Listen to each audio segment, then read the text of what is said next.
बिस्मिल्लाहिर्रहमानिर्रहीम। अस्सलाम वालेकुम। मैं हूं आपका होस्ट चौधरी फानज़ीर, आपको स्पोर्ट्स ज़ोन में वेलकम कहता हूं। आज की सबसे सैड न्यूज़, आज के दिन का आगाज़ बड़ी सैड न्यूज़ से हुआ जी। आलमगीर तरीन साहब, जो मुल्तान सुल्तान के ऑनर भी हैं, मैनेजिंग डायरेक्टर भी थे, उनकी डेथ हो गई। ज़राए के मुताबिक तो यही है, सुसाइड उन्होंने की है। इस हवाले से तमाम क्रिकेटिंग जो जितने भी हल्का बाब है वो सारे ही बड़े अपसेट हैं, दुखी हैं। उनकी खिदमात जो हैं क्रिकेट के लिए वो बहुत ज़्यादा हैं, और ख़ास तौर पे जो हमने पीएसएल के हवाले से बात करें, फ्रेंचाइज क्रिकेट के हवाले से बात करें, तो उन्होंने बड़ी शानदार किस्म की खिदमात पेश की। इस पे हम कोशिश करेंगे कि अपने नेक्स्ट प्रोग्राम में मुल्तान सुल्तान की टीम प्लेयर या उनके ऑफिशियल्स को भी मदऊ करें। मेरे साथ मौजूद है मैक फ़कर, अस्सलाम वालेकुम जी, और साथ दे रहे हैं अबू बकर बिलाल, अस्सलाम वालेकुम जी। आप दोनों का शुक्रिया। हमारे साथ फ़ोन लाइन पे भी मौजूद हैं टेस्ट क्रिकेटर अब्दुल रऊफ़ साहब, अस्सलाम वालेकुम रऊफ़ भाई। वालेकुम सलाम जी रऊफ़ भाई, कैसे हैं? ठीक ठाक है जी, अल्लाह का शुक्र है, बिल्कुल ठीक। रऊफ़ भाई? जिस तरह स्टार्टिंग में मैंने कहा, बड़ी सैड न्यूज़ आज मिली हमें आलमगीर तरीन साहब की डेथ की। कैसे देखते हैं उनकी जो खिदमात हैं क्रिकेट के लिए, फ्रेंचाइज क्रिकेट के लिए पर्टिकुलरली हम बात करते हैं पीएसएल के हवाले से, इस न्यूज़ को कैसे देखते हैं जी आप? बड़ी अफसोसनाक खबर है जी, जिस तरह पूरे क्रिकेट के हलकों में इस खबर पे यकीन नहीं किया जा सकता। जी और उनकी बहुत ज़्यादा खिदमात है क्रिकेट के लिए, पाकिस्तान क्रिकेट के लिए और फ्रेंचाइज क्रिकेट के लिए।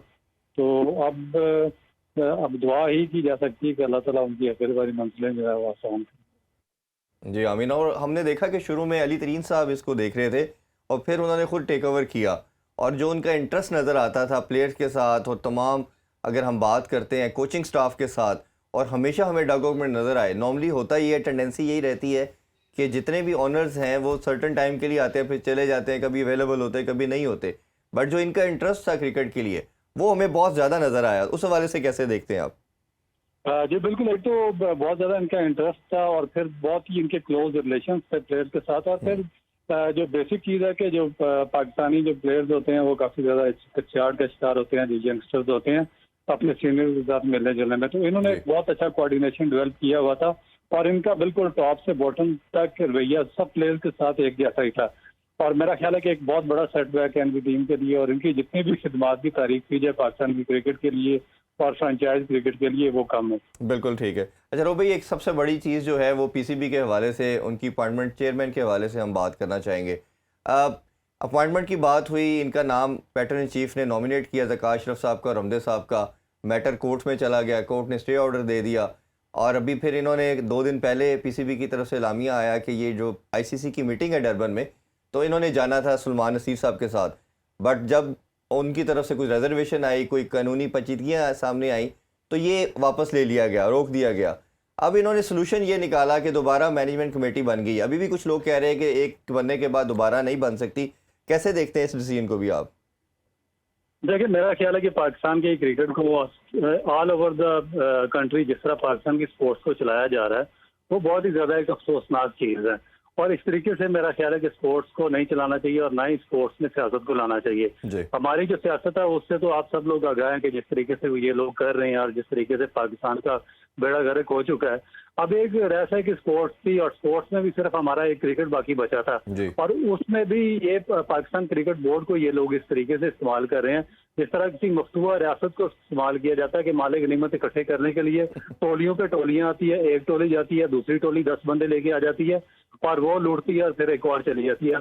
सबसे बेसिक चीज मेरी प्राइम मिनिस्टर से ये क्वेश्चन है कि भाई 10 बंदों की मैनेजमेंट कमेटी बनाने का क्या फायदा है? और वो पाकिस्तान क्रिकेट बोर्ड जिसने वर्ल्ड कप जीता हुआ है, जिसमें बेशुमार लेजेंड्स रहे हैं, इस 10 बंदों की कमेटी में एक बंदा भी आप क्रिकेटर शामिल नहीं कर सके, जिनके कारनामे हैं, जिनकी वजह से पाकिस्तान क्रिकेट बोर्ड यहाँ पर स्टैंड कर रहा है, जिसकी वजह से आप लोगों के मजे लगे हुए हैं, जिसकी वजह से आपके जो आगे फ्रंट मैन है उनके मजे लगे हुए हैं। तो वो सारे इस पे एंजॉय करते फिर रहे हैं, और उसमें क्रिकेटर ही शामिल नहीं है जिनकी खून पसीने की कमाई की वजह से पाकिस्तान क्रिकेट बोर्ड स्टैंड कर रहा है।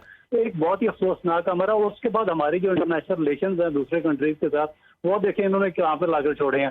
ना आपका इंडिया के साथ रिलेशन बिल्ड हो रहा, ना श्रीलंका के साथ। अफगानिस्तान कल टीम आई है, उसके साथ आप अपनी डिप्लोमेसी नहीं सही तरीके से कर सकते। इंग्लैंड, ऑस्ट्रेलिया और न्यूजीलैंड के साथ तो बहुत दूर की बात है। एशिया कप का हाइब्रिड मॉडल जो था, अब देखें कि प्राइमरी होस्ट पाकिस्तान था, प्राइमरी होस्ट उसका श्रीलंका बन गया, 9 मैचेस उसके पास चले गए, 4 मैचेस हमारे पास रह गए। उसके बाद इन्होंने 2014 से मैं तो ये शोशा सुन रहा हूँ कि 2014 में जब एमओयू साइन किया था, इन्होंने इंडिया को बिग 3 में शामिल किया था, तो उस वक्त पाकिस्तान की 8 या 9 मैचेस का एमओयू साइन हुआ था कि बायलैटरल सीरीज होगी पाकिस्तान और इंडिया के दरमियान 9 मैचेस की 9 सीरीज होगी। तो वो किधर के चली गई? ना वो कोई सीरीज है, ना इंडिया पाकिस्तान खेलने के लिए आया, ना उसके बाद उन्होंने हमारी कोई बात मानी उसके बाद, ना अभी तक उसी तरीके से चल रहा है। जहाँ पर उनको अपनी शराइत मनवानी होती है वो खुलेआम सामने आते हैं, अपनी शराइत मनवाते हैं। इस तरह एशिया का पाकिस्तान से चला गया, श्रीलंका प्राइमरी होस्ट है और पाकिस्तान 4 मैचेस का सेकेंडरी होस्ट बन चुका है। तो उसके बाद वर्ल्ड कप में पाकिस्तान के अहमदाबाद में भी मैच आ गया, चेन्नई में भी मैच आ गया, तो मेरी समझ से बाहर है क्या हो रहा है। रवि, ये अभी 7 हमने मंथ देखा टेन्योर और एक्सटेंशन भी मिली उसमें सेठी साहब और उनकी पूरी मैनेजमेंट कमेटी को। अब दोबारा इलेक्शन होना था, चले 2 दफ़ा आपने उनका टेन्योर देख दिया, अब दोबारा बनाने का पर्पस सवाए इसके कि आपने इनको भेजना आईसीसी की मीटिंग के अंदर, 4 मंथ का टेन्योर इनका फिर दे दिया गया है, तो अब दोबारा इसकी क्या लॉजिक इसके अलावा आपको नजर आती है सवाए इसके कि इन्होंने मीटिंग में जाना था? और सॉरी, मैं बस एक क्वेश्चन ऐड कर सकती हूँ कि आपको लगता है कि अब जिस तरह उन्होंने कहा कि नजम सेठी ने अपना एक छोटा टेन्योर आके उन्होंने किया, तो अगर हम आगे की तरफ देखें तो आपको लगता है जब क्योंकि अब ज़का अशरफ आ गए हैं चेयर में, तो आपको लगता है कि वो कोई ऐसी इंप्रूवमेंट्स ला सकते हैं अपने टेन्योर में जो नजम सेठी साहब अपने छोटे से टेन्योर में ना ला सके? देखिए, बात सीधी सी है कि मैं भी इस सिस्टम के साथ पिछले 25-30 साल से जुड़ा हूँ और मैं बहुत ही यकीन ऑब्जर्वर हूँ इस सिस्टम का। मैं बिल्कुल पार्टनर पार्सल रहा हूँ। ये लोग, इनका कोई बिल्कुल स्टेक नहीं है पाकिस्तान क्रिकेट के लिए, कुछ भी नहीं करना चाह रहे, इनकी सिर्फ अपनी सियासत है। इनको पहले टेन्योर दिया था कि भाई 2014 का आइन आपके पास लिखा हुआ है, उसको एज इट इज बहाल कर दें, ठीक है। तो उसमें इनको एडवांटेज ये होगा कि इमरान खान की जो मैं तो उसको कह सकता हूँ स्पोर्ट्स कश पॉलिसी थी, जो एंटी स्पोर्ट्समैन पॉलिसी थी कि उन्होंने डिपार्टमेंट खत्म कर दिए थे और एजेंट्स कम कर दिए थे, तो उसमें बहुत ज्यादा जो लड़कों की तादाद सफर हुई थी, उसकी वजह से एडवांटेज ये सेठी ग्रुप और ये शकील ग्रुप ले गया सारे का सारा। मगर इन्होंने काम एक आने का भी नहीं किया और ना ही काम कर सकते थे। ये सिर्फ अपनी सियासत में रहे हैं, ये मैनिपुलेशन करते रहे नीचे रीजन में भी, अपने इलेक्शन के लिए, अपने आप को स्ट्रॉन्ग करने के लिए। अब देखिए कि आप मुझे बताएं कि प्राइम मिनिस्टर ने एक मैनेजमेंट कमेटी बनाई है कि भाई आप 2014 का आइन अपनी असल सूरत में बहाल कर दें। आपका काम था डिपार्टमेंट का टूर्नामेंट करवाते, रीजन का टूर्नामेंट करवाते, उनका बहाल कर देते। आप लोग नीचे मैनिपुलेशन जाके नीचे करते रहे और उसके बाद फिर दोबारा आपको एक्सटेंड किया गया, उसमें भी आप नहीं कर सकते। आपने जिन रीजन में आपके एंटी लोग थे, जिस तरह मुल्तान था या एबटाबाद रीजन था, उसमें क्योंकि आपका एंटी ग्रुप था, वहां पर आपने इलेक्शन ही नहीं करवाए और फिर आपने अगला टेन्योर मांगने के लिए चले गए। और यही इसी तरीके से ये अब नई जो मैनेजमेंट कमेटी आई है, इसमें तो क्रिकेटर है ही नहीं है, इन्होंने क्या काम करना चाह रही है, तो सिर्फ बातें करेंगे, दावे करेंगे और पाकिस्तान क्रिकेट सफर करेगी, पाकिस्तान के क्रिकेटर सफर करेंगे और पूरा पाकिस्तान का जो सिस्टम है स्पोर्ट्स का वो भी सफर करेगा। और मुझे खदशा है कि कहीं पाकिस्तान की जो क्रिकेट है उसका हाल भी हॉकी या फुटबॉल जैसा ना हो। वैसे अभी बाबर आजम की भी प्रेस कॉन्फ्रेंस हुई है, तो उन्होंने उसमें जब सवाल पूछा गया था कि आपको क्या लगता है ये बार बार चेंज हो रही है, तो इससे आप लोगों को कोई इफेक्ट पड़ेगा? उन्होंने कहा हम इस चीज़ पे फोकस नहीं करते, हमें जो कहा जाता है हम वो करते हैं। मैं अपनी सजेशन दे देता हूँ कि मैं क्या चाहता हूँ सिलेक्शन कमेटी से। तो आपको लगता है कि जो हमारी क्रिकेट टीम है, अब हम देखेंगे काफ़ी इंपॉर्टेंट टूर्नामेंट्स आ रहे हैं और अभी टेस्ट मैचेस भी आ रहे हैं, तो आपको लगता है कि हमारी टीम पे इससे कोई फ़र्क पड़ेगा कि बार बार जो पीसीबी चेयरमैन है वो शफल और चेंज होता जा रहा है? देखिए, इसमें बेसिक चीज जो प्लेयर्स पर फर्क इसलिए पड़ता है कि देखिए जब नजम सेठी आए थे तो उन्होंने बयान दिया था बाबर आजम की कैप्टनसी के खिलाफ, तो उस पर बहुत ज्यादा एक ले खड़ी हो गई थी और पूरे पाकिस्तान का जो सोशल मीडिया, जो आपका मीडिया, उससे एक बहुत बड़ा उनको रिस्पांस आया था, तो जिसकी वजह से फिर दोबारा वो बैकफुट पर चले गए और उन्होंने कहा कि बाबर आजम ही मेरा कैप्टन होगा। तो इस तरह की जो एक आप कह सकते हैं कॉन्स्पिरेसी थ्योरीज हैं वो क्रिएट करते रहते हैं पाकिस्तान क्रिकेट बोर्ड के अपने ही लोग, और उस पर अगर आपका कैप्टन थोड़ा सा माइंड उसका वीक होगा तो वो बहुत ज्यादा सफर करेगा। अब दूसरी चीज प्लेयर्स आ जाते हैं। प्लेयर्स इसलिए सफर करते हैं कि देखें एक लाइमलाइट एक प्लेयर्स है, कुछ एक ग्रुप है प्लेयर्स का जिसपे इन्वेस्ट किया पाकिस्तान क्रिकेट बोर्ड ने 4-5 साल से। आपको पता है कि बहुत बड़ा पैसा इन्वेस्ट होता है पाकिस्तान क्रिकेट बोर्ड का प्लेयर्स पर आजकल। तो 4-5 अगर आपने 3-4 साल इन्वेस्ट किया, उसके बाद आपका स्टेबल नहीं है क्रिकेट बोर्ड, नई सिलेक्शन कमेटी आती है, नए चेयरमैन ऑफ सिलेक्टर्स आते हैं, नया बोर्ड आ जाता है, तो फिर वो जो इन्होंने 3-4 साल से जिन प्लेयर्स पर इन्वेस्ट किया होता है वो पीछे चले जाते हैं, फिर कोई नए प्लेयर आ जाते हैं, फिर उनको ट्राई किया जाता है, फिर नई सिलेक्शन कमेटी चेंज आती है, वो भी चले जाते हैं और फिर कोई नहीं आ जाता। आपकी जो सबसे बड़ा प्रॉब्लम हुआ टेस्ट सीरीज आपकी न्यूजीलैंड के खिलाफ हुई है, आपकी ऑस्ट्रेलिया के खिलाफ हुई है, आपकी इंग्लैंड के खिलाफ। आपने अपने फास्ट बॉलर का कॉम्बिनेशन आपका बन ही नहीं सका। तो आपने नए बॉलर ट्राई किए और सबके सब वो डिस्कार्ड कर दिए टीम से एक 2-2 मैचेस के बाद।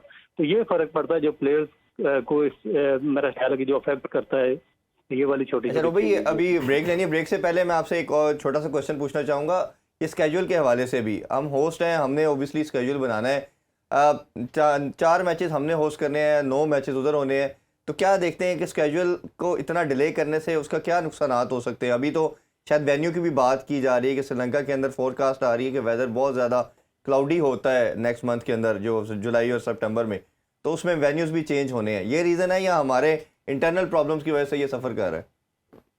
देखिए, एक तो सिर्फ 4 मैचेस बाकी बचे हैं और 4 मैचेस के लिए मेरा ख्याल है कि इनको बहुत पहले अपनी स्ट्रेटजिकल प्लानिंग कर लेनी चाहिए थी।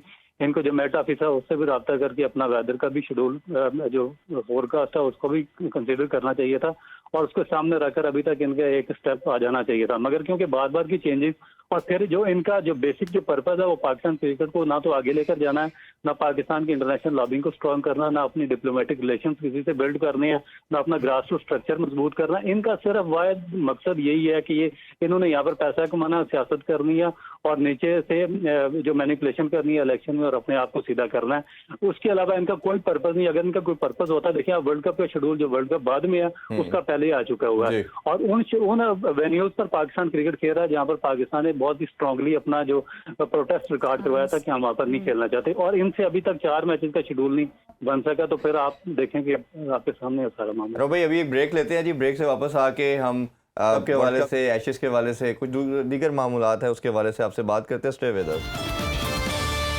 Welcome back in sports on. जी हम बात कर रहे थे एशेस के हवाले से। रो भाई आपने मैचेस देखे, बड़ी शानदार किस्म की क्रिकेट ऑस्ट्रेलिया ने दोबारा से खेलनी शुरू की है। हमें जो 90s और अर्ली 20s का जो उनका एरा था वो याद आना शुरू हो गया है। जिस तरह एक कमांडिंग पोजीशन में आते हैं तो फिर दूसरी ऑपोजिशन को वो चांस नहीं दे रहे। कैसे ओवरऑल दोनों मैचेस को देखा आपने? जी बिल्कुल, मेरा ख्याल है कि जिस तरीके से टेस्ट क्रिकेट को होना चाहिए और जिस तरह डाई डाउन हो रहा था ये टेस्ट क्रिकेट उसको दोबारा रिवाइव किया इन दोनों टीम्स ने और इनका जो सबसे बड़ा क्रेडिट जाता है वो बेन स्टोक को जाता है और उसके बाद जो पैट कमिंस हैं जो ऑस्ट्रेलियन कैप्टन है उनको जाता है। मेरा ख्याल है कि जिस तरीके से उन्होंने कैप्टनसी किया, दोनों ने लीड फ्रॉम द फ्रंट किया है और उसके बाद जिस तरीके की आला मेयार की क्रिकेट खेली है दोनों टीमों ने, वो मेरा ख्याल है कि आउटस्टैंडिंग क्रिकेट है और उसने दोबारा टेस्ट क्रिकेट को रिवाइव कर दिया। और मेरा ख्याल है कि मैंने कोई बॉल दोनों टेस्ट मैचेस की मिस नहीं की होगी। इतना ज्यादा इंटरेस्ट क्रिएट हो गया था जिस तरीके से नेक टू नेक मैचेस हुए और जितना कंपटीशन हुआ, बॉलिंग, बैटिंग, फील्डिंग, यानी कि आउटस्टैंडिंग आप इसको क्लास कह सकें। तो ऐसे कहा जाता है ना क्रिकेट के अंदर के टेम्परामेंट आपको नजर आ रहा है, आपको अगर एग्रेशन नजर देखना है आपने, उसके अलावा आपको जो एक सेशन वाइज आप हर मैच की खूबसूरती देखना चाहते हैं, टेस्ट की ब्यूटी जो है जिस है वो हमें नजर आई। अच्छा मैंने पूछना था आपसे कि ऑब्वियसली इंग्लैंड के लिए डू और डाई मैच है, तो आपको लगता है कि हमें पता है कि आज का जो टेस्ट है उसमें जो पिचेस हैं वो रिलेटिवली फ्लैटर हैं, तो इसमें ऑब्वियसली हाई रन्स बन सकते हैं, स्कोर अच्छा बन सकता है, तो आपको लगेगा कि जो टीम टॉस जीतेगी वो सबसे पहले बैट करना चाहेगी ऑब्वियसली, क्योंकि वेदर फोरकास्ट भी लास्ट 3 दिन का बारिश का है। लेकिन इंग्लैंड ने उनको दावत दे दी है। लेकिन अब मैं आपसे यही पूछना चाह रही हूँ कि लेकिन इंग्लैंड ने टॉस जीता, लेकिन ये भी कहा जा रहा था कि पहली इनिंग्स में बैटिंग थोड़ा टफ हो सकता है नए बॉल के साथ, तो आपको लगता है कि इंग्लैंड ने जो टॉस जीता है और सबसे पहले ऑप्ट किए बॉल करने के लिए, आपको लगता है उन्होंने अच्छा डिसीजन लिया है इस मैच में अच्छी शुरुआत करने के लिए? देखिए बेसिकली ये जो दोनों कैप्टन हैं इनके जो डिसीजंस होते हैं बहुत ज्यादा स्ट्रेंज होते हैं और इस पे बहुत जो बड़ी क्रिकेट कम्युनिटी होती है उनको हमेशा तफजात होते हैं, मगर उसके बाद जिस तरह की ये परफॉर्म करते हैं दोनों, स्पेशली कमिंस और ये बेन स्टोक्स, वो आउटस्टैंडिंग होते हैं। और किसी भी मैच में ये जिस तरह आपको याद है कि जब रावलपिंडी में इन्होंने डिक्लेरेशन की थी और एक बिल्कुल रोड पिच थी और उस पर पूरे पाकिस्तान है, बल्कि हम लोग पिछले 20 साल से इन्हीं पिचेस पर खेल रहे थे और हमारे लिए बड़ी स्ट्रेंज डिक्लेरेशन थी, उसके बावजूद इन्होंने अपनी एक अनबिलीवेबल जो हार्डवर्क था वो करके उन्होंने ये टेस्ट मैच जीता है। तो आप स्टोक्स भी कर सकते हैं और जो भी उनके फैसले हैं, मेरा ख्याल है कि वो एक ऐसा प्लेयर है कि वो खुद अपने फैसले लेता है और खुद उस पर रंग भरता है। अब देखें ये जो लास्ट टेस्ट मैच हुआ उस पर बहुत ज्यादा क्रिटिसाइज हुआ है कि इन्होंने जो बैटिंग दी थी ऑस्ट्रेलिया को, मगर उसके बाद जो एंड पे उन्होंने 160 रन की इनिंग खेली है वो आउटस्टैंडिंग थी। अगर कोई बैट्समैन उनके साथ शुरू का रहता तो वो मेरा ख्याल है कि मैच फिनिश कर सकते थे। तो इसमें जो मेरा ख्याल है कि जो प्रॉब्लम टॉस का इतना ज्यादा नहीं था, प्रॉब्लम ये था कि इनको जो जेम्स एंडरसन है इनके पास 2 बॉलर्स हैं बहुत आउटस्टैंडिंग किस्म के, क्रिस वॉक्स और मार्क वुड, और वो पीछे जो काफी सीरीज थी उनमें बहुत ज्यादा उनका एडवांटेज रहा है इनको। तो ये पहले दोनों टेस्ट मैचेस में वो नहीं खेल नहीं सके, खेल और मेरा पाए। ख्याल है कि उनमें से अगर एक बॉलर भी उस टेस्ट मैच में खेलता पिछले 2 टेस्ट मैचेस में से, तो रिजल्ट डिफरेंट होता, और इसमें भी अगर उनमें से कोई शामिल होते हैं दोनों, तो ये मेरा ख्याल है कि काफी ज्यादा वो उनको फेवर करेगा इंग्लैंड की टीम को। रऊसा अबू बकर, मेरा भी एक सवाल है आपसे। आप टेस्ट की बात हो रही है, आपने कहा कि इंग्लैंड और ऑस्ट्रेलिया इस वक्त टेस्ट की साख बचाने की कोशिश कर रहे हैं। अब हमने भी, पाकिस्तान ने भी श्रीलंका जाना है 2 टेस्ट मैचेस के लिए। आपको क्या लगता है कि हमें अब किस किस्म की क्रिकेट खेलनी पड़ेगी? क्या वही पुराना माइंडसेट लेके दीगर टीमें चलेंगी और ये 2 टीमें डिफरेंट माइंडसेट के साथ खेलेंगी, या बाकी टीमों को भी अपना जो है वो गियर चेंज करना पड़ेगा और एक एक्सीलेट करके जो है वो तेज क्रिकेट की तरफ आना पड़ेगा? देखिए, मेरा ख्याल है कि इनकी इतनी ज्यादा होमवर्क नहीं है, क्योंकि जो ऑस्ट्रेलियन क्रिकेट बोर्ड है या न्यूजीलैंड का या इंग्लिश क्रिकेट बोर्ड है, उनकी जो प्रिपरेशन होती है वो बहुत डिफरेंट लेवल फिर की तो होती यही है। होता रहेगा जिस तरह इंग्लैंड आया था और पहले दिन उन्होंने पिंडी में 505 रन लगा दिए थे। बिल्कुल, और इसमें जो हमारा जो आप देखें ना, पाकिस्तान क्रिकेट बोर्ड की इंटेंशन आपके सामने है। वो ये जो हमारे सिलेक्टर होते हैं वो ग्राउंड में जाना नहीं चाहते। आप देखें, अब मेरी एज 45 हो गई है, आज मैं जो आज काम कर सकता हूँ 10 साल के बाद नहीं कर नहीं कर सकता। सकता। अगर आप 80-80 साल के चीफ सिलेक्टर बनाएंगे और सिलेक्शन कमेटी में डालेंगे, तो वो फिर वो एसी वाले कमरों में जाकर ही वो T20 के 20 ओवर के मैच देखकर ही टीम सिलेक्ट अच्छा, करेंगे। आपने तो वो सिलेक्शन फिर- कमेटी की बात की है। अगर श्रीलंका टूर में देखें तो हमारे पास 4 फास्ट बॉलर हैं, एक तो ऑलराउंडर। अब शाहीन को भी हमने डाल लिया है, नसीम भी हैं और साथ हसन अली और आमिर जमाल। शाहीन और नसीम को हमने आगे एशिया कप भी खिलाना है, वर्ल्ड कप भी खिलाना है। क्या राइट फैसला है ये टेस्ट क्रिकेट उनको 2 मैचेस खिलाना? देखिए, बिल्कुल, जो शाहीन अफरीदी है वो भी इसी लंबे फॉर्मेट का बॉलर है। उसके बाद मुझे नहीं पता कि इंजरी के बाद उनका क्या प्रोसेस होगा, वेदर के वो तकरीबन 1 साल के बाद वो टेस्ट क्रिकेट में वापस आ साल रहे के हैं। बाद ही आ रहे हैं जी। हाँ, लेगामेंट इंजरी, क्योंकि जो फास्ट बॉलर के लिए लेगामेंट इंजरी कवर करना, और स्पेशली जब होमेड कंडीशन हो श्रीलंका जैसी, तो और रफ पिचेज हो, तो उसमें बहुत मुश्किल हो जाता है, कोई इंजरी दोबारा होने के चांसेस होते हैं। तो बेहतर तो ये कि हम अब- उनको संभाल लें वर्ल्ड कप और एशिया कप के लिए। देखिए, मेरा ख्याल है कि उनको संभाल के यूज तो करना चाहिए, मगर अगर वो खुद एक विलिंग है, क्योंकि एज भी इतनी ज्यादा नहीं है, 21, 22, 23 साल एज है उनकी। अगर वो खेलना चाहती हैं और उससे पहले भी वो प्रूव कर चुके हैं टेस्ट मैचेस में, तो फिर मेरा ख्याल है कि वो सिलेक्टर से ज्यादा उनकी विलिंगनेस काउंट होगी। उसके बाद नसीब शाह जो है वो भी टेस्ट क्रिकेट में अच्छी परफॉर्मेंस दे रहे हैं और पाकिस्तान के बहुत रिलायबल बॉलर हैं टेस्ट क्रिकेट में। हसन अली का थोड़ा सा डाउट कह सकते हैं कि जो सिलेक्शन हुई थी इसमें शान मसूद और हसन अली पे थोड़ी सी लेदे हुई, क्योंकि पीछे अगर 10-12 इनिंग देखे तो दोनों की कोई परफॉर्मेंस नहीं है।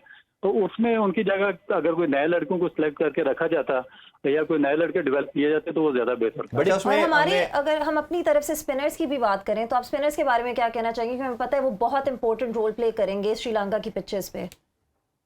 स्पिनर पे बहुत ज्यादा रिजर्वेशन है कि नुमान अली, आप 40 साल की एज में उसको पाकिस्तान टीम के साथ मुसलसल रखा हुआ, आप नया स्पिनर डेवलप नहीं कर रहे। बदकिस्मती से मुश्ताक अहमद और सकलान मुश्ताक पिछले 10 साल से पाकिस्तान की नेशनल क्रिकेट अकेडमी में जिम्मेदारी अदा करते रहे हैं, मगर टेस्ट फॉर्मेट में पाकिस्तान को अभी तक एक भी स्पिनर तैयार करके वो नहीं दे सके। तो ये एक लम्हा फिक्रिया, और मेरा नहीं ख्याल कि आप देखें कि सईद अजमल था, अब्दुल रहमान या जुल्फकर बाबर, इन्होंने 92 में मेरे साथ अंडर 19 शुरू की थी, और 30 साल के बाद अब ये रिटायर हुए यासिर शाह के बाद, तो अब इनके पास अभी भी स्पिनर नहीं है, और लोग 40 साल के जो नुमान अली उन पे फोकस कर रहे हैं। और दूसरा मोहम्मद नवाज है, वो उनका जो एक फेम है वो T20 क्रिकेट है, वो टेस्ट क्रिकेट के बॉलर नहीं है, उनको भी साथ लेके गए हैं, तो ये चीजें देखनी पड़ेगी। और मेरा अबरार ख्याल। अहमद के बारे में आप क्या कहेंगे? ऑब्वियसली वो एक रिलेटिवली नई एडिशन है, हमने देखा है कि उन्होंने इंग्लैंड के खिलाफ खेला था, बहुत अच्छा परफॉर्म भी किया था पाकिस्तान के लिए, तो आप उनके बारे में क्या कहना चाहेंगे एज अ स्पिनर?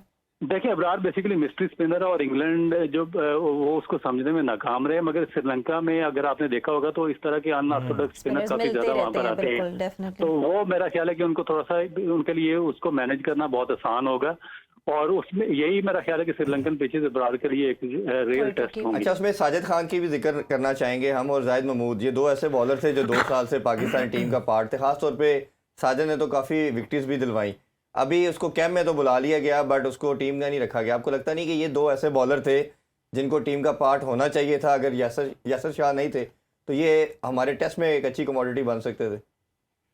देखिए, मेरा ख्याल है कि यासिर शाह को भी इन्होंने बहुत अर्ली उनको ड्रॉप कर दिया। अगर वो थोड़ा सा कोई इंजरी हुई थी या उनका कुछ वेट एक्स्ट्रा हुआ था तो उनको दोबारा चांस देना चाहिए था। वो वर्ल्ड क्लास स्पिनर है, पूरी दुनिया में उसको अप्रिशिएट किया जाता है और उसकी तारीफ की जाती है, मगर जिस तरह एक आध सीरीज में परफॉर्मेंस की वजह से उसको बहाना बनाकर उसको बहुत साइडलाइन कर दिया गया, वो बहुत ही ज्यादा अफसोसनाक है कि 300 विकेटें लेने वाला एक बॉलर या उसके करीब पहुंचने वाला बॉलर उसको इस तरीके से जाया कर दिया जाए। तो जहाँ कर जाहिद महमूद की बात है, तो जाहिद महमूद की डोमेस्टिक में बहुत बड़ी परफॉर्मेंसेज रही हैं और पिछले 10-12 साल से हिस्सा रहे हैं। तो यासिर शाह की वजह से उनको चांस कम मिला। मेरा ख्याल है कि अगर उनको अर्ली ऑन उनको चांसेस मिलते तो वो बहुत बेहतर साबित हो सकते थे। मगर दूसरी तरफ आप देखें, अगर सिलेक्शन कमेटी के अगर उनकी एज की वजह से उनको ड्रॉप किया गया तो नुमान अली की भी एज उसी तरह उनको साथ रखा गया है। तो अब ये देखिए, जब आपकी सिलेक्शन कमेटी में एक विजन नहीं होगा, एक प्रॉपर पॉलिसी नहीं होगी, तो फिर इस तरह के फैसले आपके सामने ये आते रहेंगे। अच्छा, मैं एक एशेज के हवाले से बड़ा इंपॉर्टेंट क्वेश्चन आपसे करना चाह रहा था एज ए क्रिकेटर। आप ये बताइए कि उसमें जो पिचेस का मामला है, इंग्लैंड जिस तरह की क्रिकेट खेल रहा है, बासित अली साहब हमारे लास्ट वीक शो का पार्ट थे, वो कह रहे थे बेसबॉल क्रिकेट खेल रहे हैं वो, तो इनको काउंटर करना बड़ा आसान है।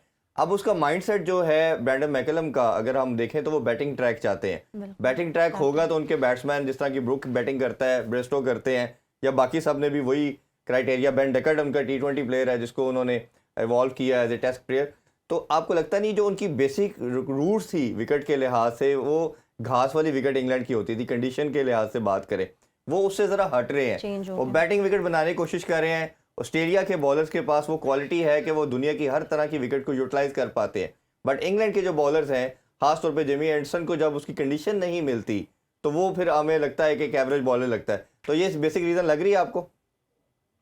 इरफान भाई, I always love your knowledge. मेरा ख्याल है कि आपने बड़ा एक वैलिड और बड़ा खूबसूरत क्वेश्चन किया। देखें कि ओवर द ईयर्स इंग्लैंड में जो ओवरकास्ट जो रही है, ये कंडीशंस उसको यूटिलाइज करते रहे हैं सीम बॉलर्स इंग्लैंड में, और उसमें हमेशा से जो ऑस्ट्रेलियन जो बॉलर्स थे वो सफर करते रहे, क्योंकि ऑस्ट्रेलियन जो होते हैं बॉलर बेसिकली वो उसको डिग को हिट करते हैं बहुत ज़्यादा, जो पिच होती है, तो वहाँ से वो बाउंस क्रिएट करते हैं, और इंग्लैंड में हमेशा से उनके लिए लाइन एंड लेंथ लेना बड़ा मुश्किल था सीम बॉलर्स वाली, तो सफ़र करते रहे हैं।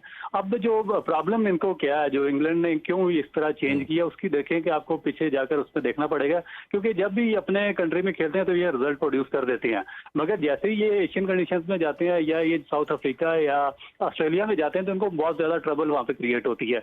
तो ये जो रेवोल्यूशनरी किस्म के कोचेज वगैरह आते हैं या कैप्टन आते हैं, पूरा एक क्रिकेट बोर्ड मैनेजमेंट आती है, वो फिर रेवोल्यूशनरी डिसीजन लेती है। तो ये भी इसी किस्म का आप डिसीजन कह सकते हैं कि उन्होंने वो सीरीज जीतने पे नहीं गए ऑल आउट, अगर वो वोक्स को, वुड को, एंडरसन को और इनको यूटिलाइज करते सेम पिचेस पर तो इजीली वो सीरीज जीत सकते थे, मगर उन्होंने फ्यूचर को सामने रखा, अपनी जनरेशन को सामने रखा, एक लॉन्ग टर्म प्लानिंग पे गया कि हम यहाँ भी एक्सपीरियंस करते हैं फ्लैट पिचेस का, क्योंकि हमें बाहर जाकर इस तरह की पिचेस पर फेस करना पड़ता है।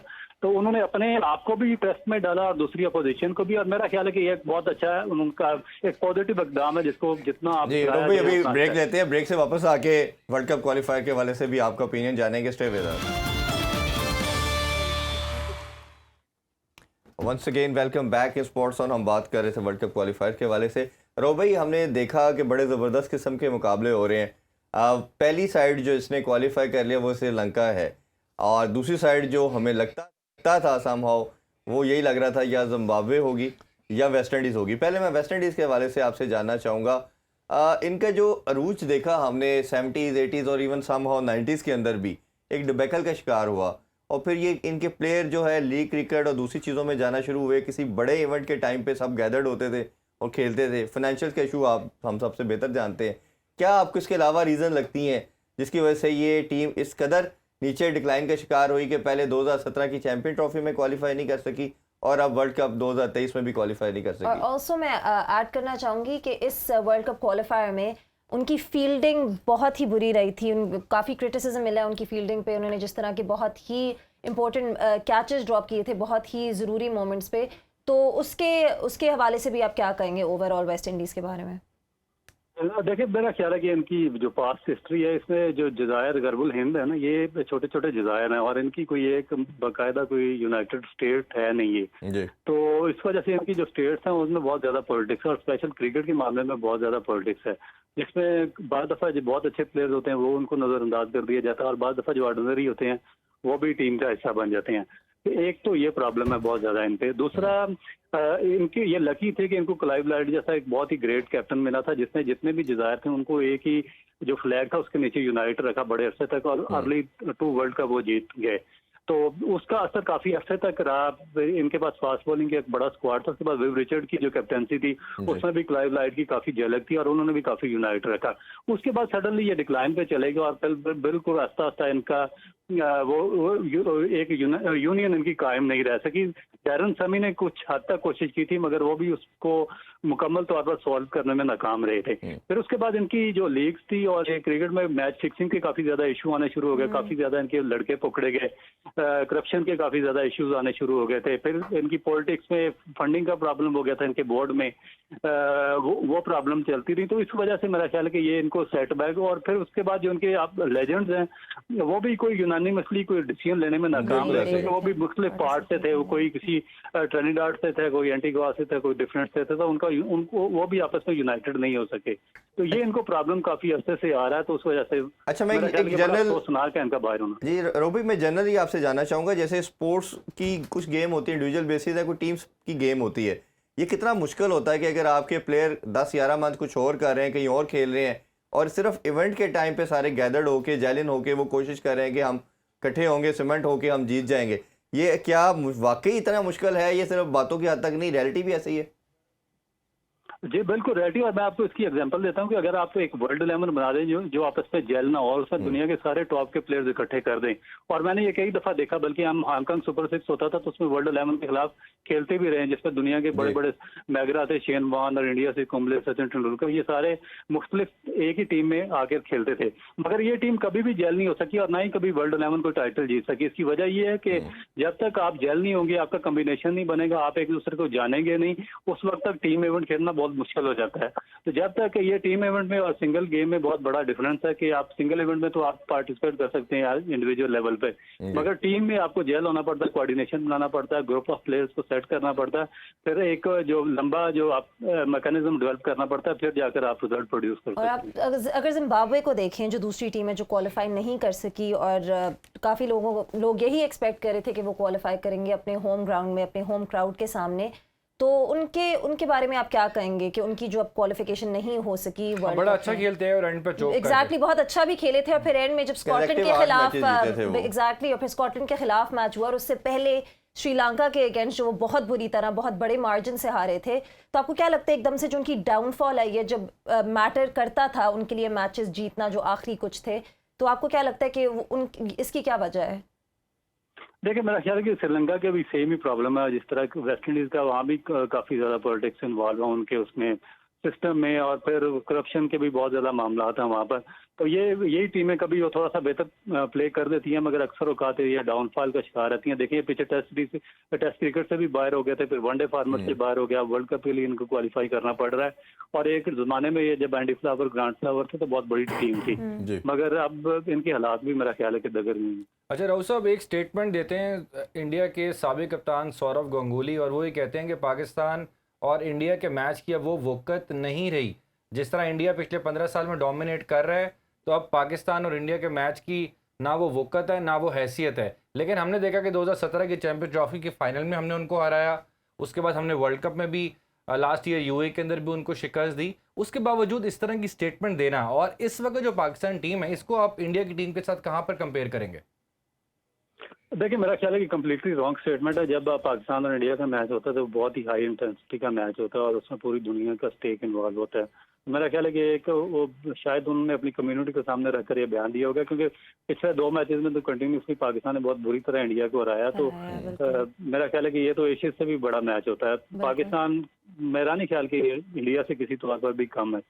और अभी रिसेंटली तो हम उनसे अगर पाकिस्तान तो आपको लगता है उन्होंने कोई कंट्रोवर्सी करने के लिए ये स्टेटमेंट दी है, या because it was out of context? मेरा ख्याल है कंट्रोवर्सी के लिए उन्होंने स्टेटमेंट नहीं दी, क्योंकि वो बहुत ज्यादा वहाँ पर इंडियन फैन फॉलोइंग है उनके, तो उसको नाराज नहीं करना चाह रहे होंगे। पॉलिटिकल चीजें भी यहाँ पे खुश करने के लिए एक पॉलिटिकल बयान स्टेटमेंट दे दी। नहीं, और मेरा ख्याल है रोबी, जो पाकिस्तानी टीम 10 साल उनसे 2007 से धोनी की कप्तानी में 17 तक उन्होंने डोमिनेट किया, वो अब हमने अल्लाह का शुक्र है उसको तोड़ा। सबसे ज्यादा चाहते हैं रोबी, आपका भी बहुत शुक्रिया, आप दोनों का भी टाइम का बहुत शुक्रिया। इंशाल्लाह दोबारा नेक्स्ट वीक मुलाकात होगी। अपना ख्याल रखें। अल्लाह हाफिज़। पाकिस्तान जिंदाबाद।